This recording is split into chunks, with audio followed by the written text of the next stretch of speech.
നമസ്കാരം മക്കളെ, നമുക്ക് പഠിക്കാം. ഇന്ന് നമുക്ക് ഓയുടെ ചിഹ്നം വരുന്ന കുറച്ചധികം വാക്കുകൾ പഠിക്കാം. ആദ്യം നമ്മൾ പഠിക്കുന്ന വാക്ക് തൊപ്പി.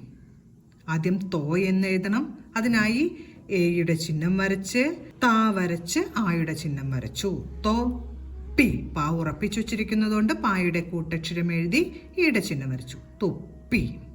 അടുത്തത് നമുക്ക് കൊടുത്തു എന്ന് എഴുതി പഠിക്കാം. എയുടെ ചിഹ്നം വരച്ച് കാ വരച്ച് ആയുടെ ചിഹ്നവും വരച്ചു. കോ ടു. താ എഴുതി ഊയുടെ ചിഹ്നം വരച്ചു. തു. തായുടെ കൂട്ടക്ഷരം എഴുതി ഊന്റെ ചിഹ്നം വരച്ചു. കൊടുത്തു.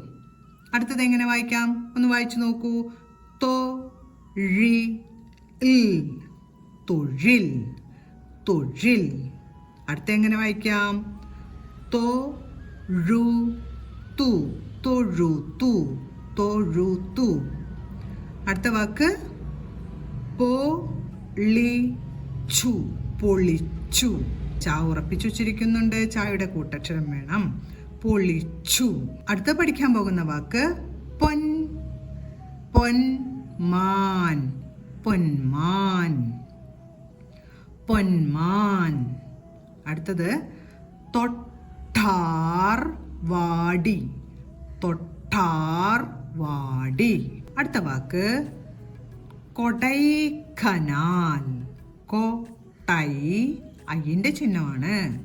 ഇവിടെ ഓയുടെ ചിഹ്നമാണെങ്കിൽ ഇവിടെ അയ്യന്റെ ചിഹ്നമാണ്.